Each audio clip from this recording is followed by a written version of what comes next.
Frank, welcome to the Rewinding podcast, music podcast from Montenegro. Thank you for your time. Thank you for having me. This is the first time I think that I've been on a podcast from Montenegro, so I'm very excited. Yeah, you come straight from the studio, but recently I want to ask you about a cover and split album with NOFX. How that happened? So I've been friends with Mike for about 10 years, and that's crazy anyway, because I grew up listening to NOFX's music, and we met at a festival 10 years ago, and, you know, he said he liked my music, and I was like, yeah, of course you do. But then he started coming to my shows in California, and we'd hang out after the show or whatever, or before the show. So we became friends. And then last summer, I was playing a festival in Italy with NOFX were on as well. So we hung out for the day. And late in the evening, after a couple of drinks, Mike just turned around and said, hey, what do you think about doing like a covers split? And inside, I went, what the fuck? But outside, I was like, oh, yeah, that sounds pretty cool. You know, so I played it cool. But yeah, it's a really exciting idea, and I was so honored to be asked to do it. Which fans are most exciting about the album, yours or theirs? I think it's interesting. I think that there are probably more NOFX fans who don't know who I am than the other way around, you know? So there was definitely quite a few, because they've been going for longer and they're bigger in other parts of the world and stuff. So like, for example, I've never been to South America. I was supposed to go this year in April, but the pandemic has killed that. But like, there were quite a lot of kind of like NOFX fans from South America or whatever who were like, who the fuck is Frank Turner? But that's kind of cool, you know, that's good. In a way, that's good for me. It means people listen to my music more. Yeah. I want to ask you, when you mentioned who is the Frank Turner, when you decide in your career that you made albums under your name, not hide behind the band, is it difficult? It can be. Basically, doing things as a solo artist, everything is more intense. You know, if things go well, you take all the credit. Yeah. And if they go badly, you take all of the blame. But basically, I was in hardcore and punk bands for a long, long time. And then in 2005, the last band I was in broke up pretty messily. It wasn't like a friendly ending, should we say. And I felt at the time, like, first of all, I wanted to try and play a slightly different style of music, something more involving an acoustic guitar. But also, you know, I figured if it was just me, then nobody else could let me down. You know what I mean? And looking back now, it's not 100% fair for me to say, everyone let me down in that band. I was probably an asshole as well, you know what I mean? But like at the time, I wanted to do something where I didn't depend on anybody else. And in that situation, just using my name and just me on the stage, that just seemed really kind of like bold to me, you know, and it was like, no, in a way, it's funny you should say not hiding behind a band name. I mean, that's kind of what I was trying to do, was not hide anymore. So it was like, here's me and a guitar and a song that I wrote with 3 chords or whatever, and see how it goes. Yeah, and when we mentioned that songwriting and playing under your name, that's basically, I connected with folk and country and Americana music. Is it, how do people in Britain reacted to that music that has origin in Texas, let's say? Yeah. I mean, there's a big scene for it here. I think that now that I've been to America many times, it's sort of like, it's slightly different the way people understand it, because for me and for you as well, you know, we don't have like a cultural association with Texas, you know, in the same way that somebody who's from New York has an opinion about Texas or whatever. But I mean, I think one of the things that I tried to do myself right from the beginning, when whether or not successfully, I don't know, but like I wanted to make that kind of music, but I didn't want to pretend that I was American, you know, which some English people do actually, you know, and they will write those kinds of songs and they'll sing about the Mississippi. And I say to myself, you've never even been to the Mississippi. What the fuck are you talking about? So I wanted to take that style and that approach, but sing about where I'm from and the things that I know. And how was your perspective when you go there and see that atmosphere about their music and your and sensitive? Well, I mean, for the most part, I just love America. I love it. I mean, obviously right now things are pretty fucking Right. crazy over there. Right. And in a way I feel bad because I have so many American friends who are cool, nice, kind people, and it seems crazy to me what's happening there right now. But anyway, like, I mean, you know, I've only ever been to America because I was a musician. You know, I never went there on holiday first or anything, and that's so exciting to me that, you know, it feels like such a privilege to have a country that I can visit because I play the guitar. I play the guitar anyway, you know, like, but and also it's super cool because so many of the songs that everybody in the whole world grows up with are American, right? Because American music is so huge. And like, you go to places that you've heard songs about, you know, you go to LA and then you're on Santa Monica Boulevard and it's like, holy shit. So it's I still get pretty excited about that. Yeah. And recently also I watched the movie about Džo Strameru Foundation. You played one of the songs. You're also in a lot of that campaigns, humanitarian and lots of stuff. Today, music is changed by this virus. And do you think that performers, musicians needs to be more involved in this issue that's been crazy? No one playing. A lot of music workers are on the dole. Yeah, totally. I mean, and you know, one way of describing what happened to me this year is that in March I lost my job. You know, because I can't play, and you know, that's difficult for my identity and for my passion, which is to play shows. It's difficult also for me financially because I pay my rent through playing shows, you know, and I'm basically unemployed right now. It's fucking mad. I've been doing stuff through lockdown to raise money for music venues and to pay my crew through lockdown as much as I can and that kind of thing. And that seems to me to be the right thing to do right now. And in the UK, there's been some really good campaigning about, you know, government assistance for music venues and musicians and stuff. And it's been cool to be a small part of all of that kind of thing. Fuck it, I'm going to say it. Like, it's on one level, like, it's not my business to tell any other musicians like how to be or what their choices or their priorities should be. Having said that, like, I'm not going to name any names, but like, you know, there are some people who I know who've just been like, nah, about any sort of campaigning about right now. And to me, that's crazy. It's just like, what the fuck, man? Like, you know, our industry, our family are fucked right now. Why do you not want to help? But anyway, like I say, it's not really my business. Right. What's on my mind is, like Stramer said, future is unwritten, but was it this were some kind of test, like how government responded to difficult situation in terms of music, which is basically Britain's product, you know, rock and roll, and you know, and how that test seems to you? Was it government responded well? I think the government responded better than I was expecting. Let's say that. Like, historically, like, rock and roll music is always kind of like the ugly stepchild in the arts world, you know, like classical music and theater and opera and stuff will get more money than rock and roll people do. That's usually how it goes. This time around, it's not been perfect. There's more to do. But I have to say that, like, if you'd asked me at the beginning how I think the government would do, I wouldn't have thought they'd do as well as they have done. But it's important to not then go, oh, cool, everything's fine. You know, you have to like keep working to try and improve the situation. Yeah, because who will, if not Britain or America? I mean, that's rock and roll countries. And but also just more generally philosophically, if not us, then who? Yeah. Also that. Also, one of the great artists I want to ask you about, your friend Bili Bregu.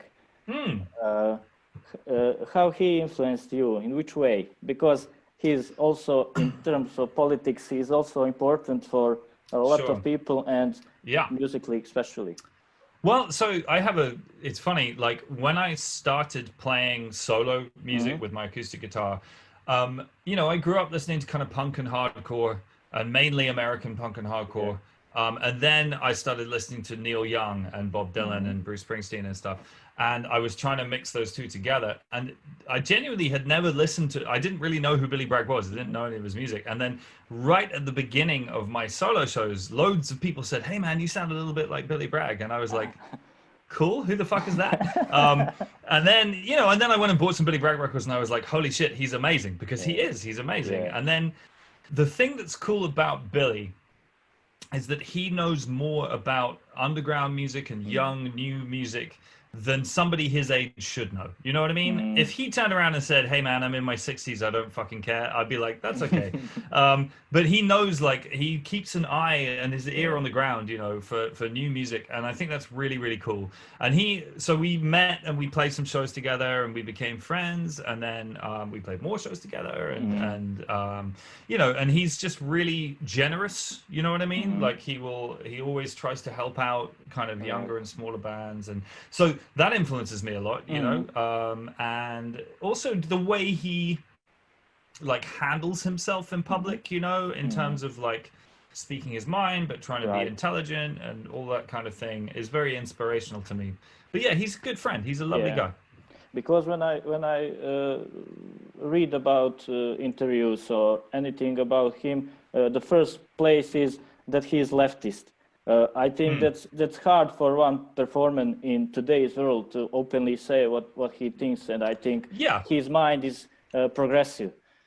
Yeah, I think so too. But then one of the things I always think about Billy is that, like, I really admire him and his politics and the way he stands with that forward. But at the same time, I think he's a better songwriter than a lot of people think. Most people who don't know Billy Bragg just think, oh, he's that leftist guy. But actually, like, he's an amazing songwriter, you know? And to me, as a musician, that's more important. So...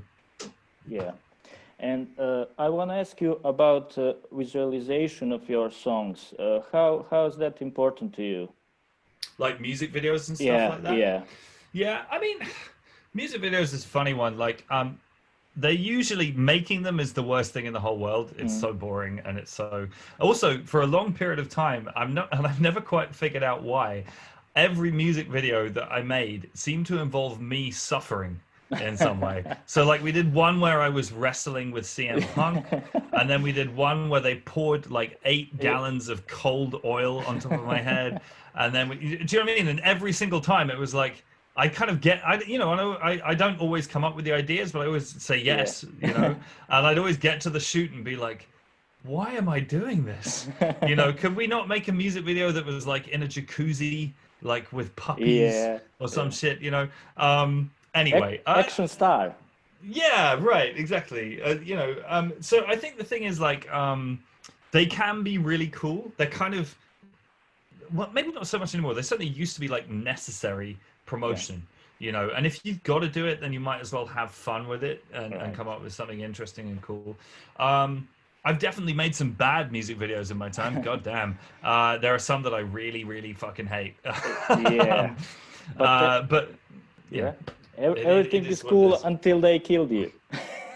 Right. I mean, there's the video for, I have a song called The Way I Tend to Be, and the video for that is the worst fucking video. I hate it. I hate it. But you know, what can you do? Yeah. But do you watch yourself? Do you like?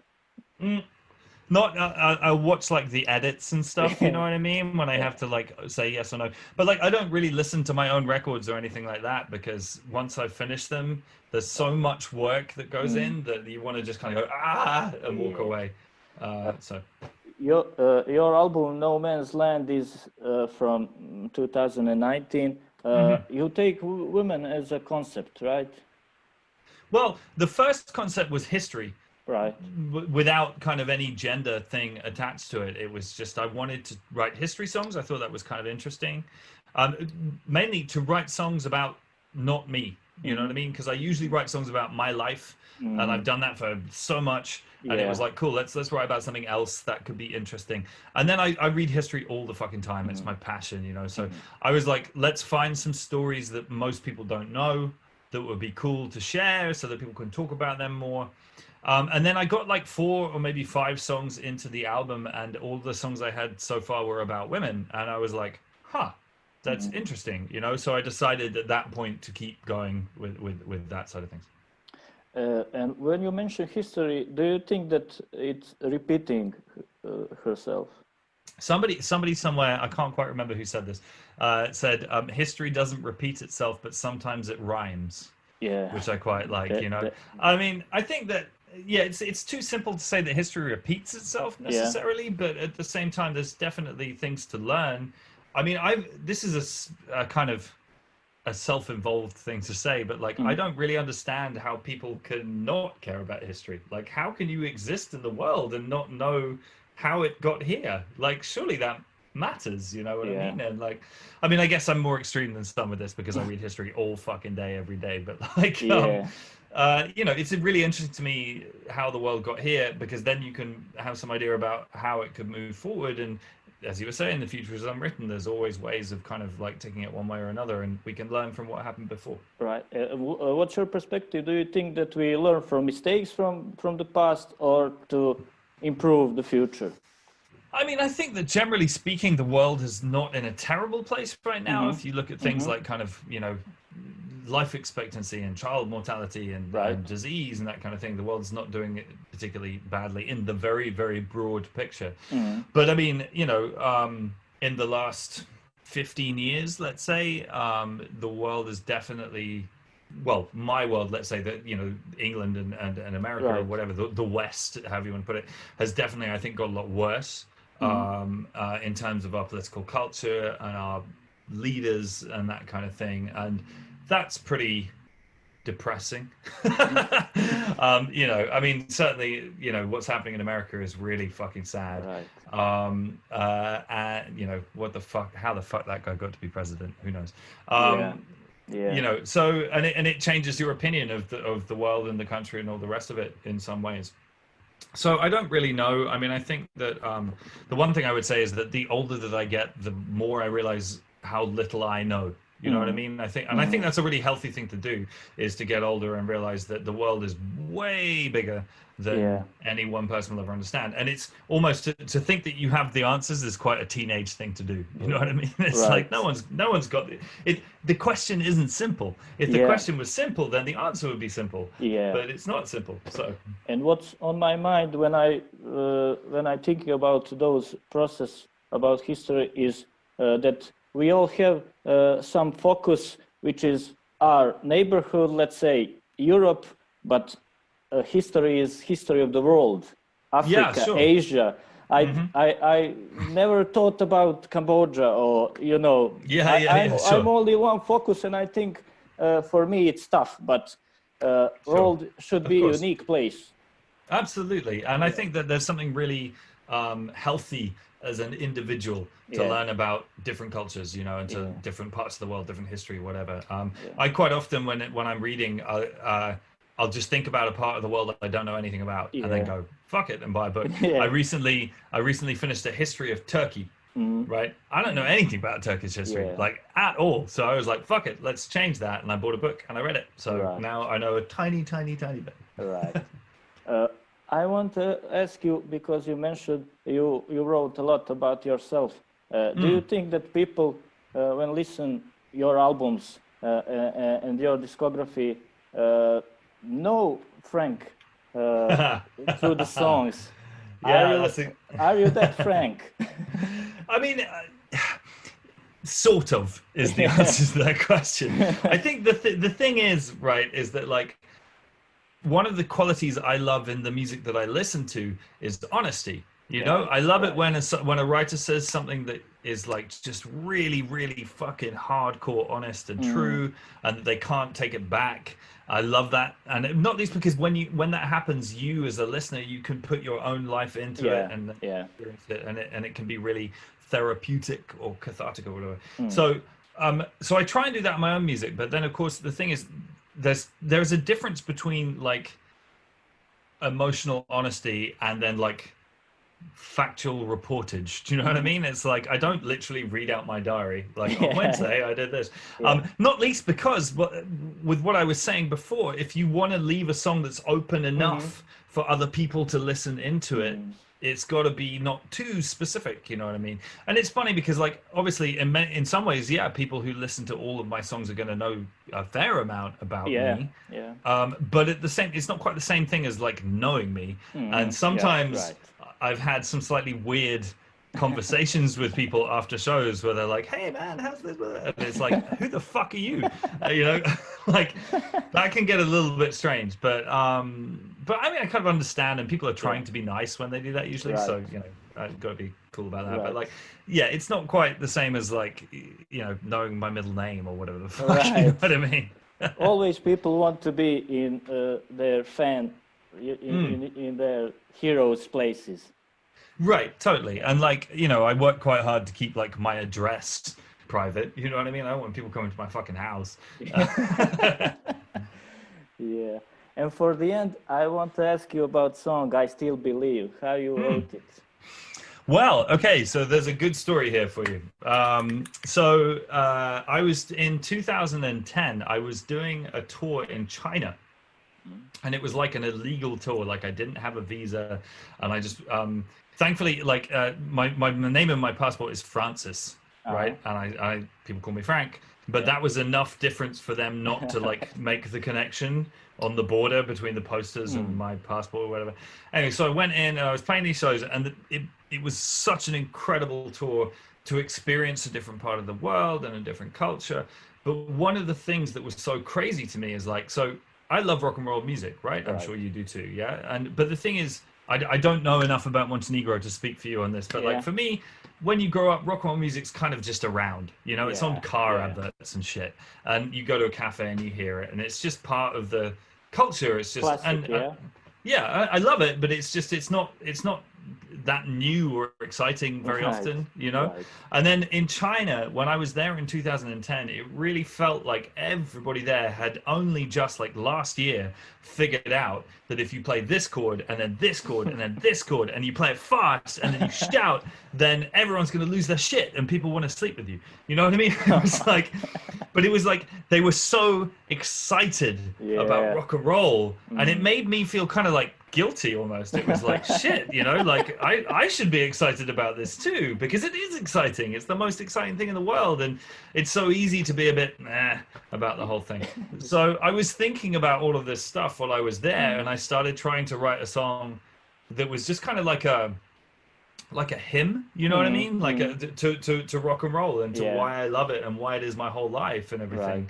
So that was the idea for the song, was to say, hey, you know, this is still, no matter how many records I put out, no matter how many records I own, it's still the most exciting thing in my life. Yeah. Frank, thank you a lot. Thank you for talking, and I hope you will come here too. Oh man, I want to come so bad. Once I'm allowed to tour again, we got to set up a show in Montenegro. Yeah, that would be great. Do you ever put on shows? Do you know people who put on shows? We will put it somehow. Okay, all right, fantastic. Let's stay in touch. Yeah. You've got my email. Yeah. Once I'm allowed to tour again, let's sort out a show in Montenegro. I can't imagine anything cooler than that. That would be amazing. Great. Awesome. Thank you. I'll learn some. You guys speak Serbo-Croat, right? Yeah. I'll learn some Serbo-Croat. More, I should say. Great. We're waiting you all the best. All good health. Cheers. Thank you very much, man.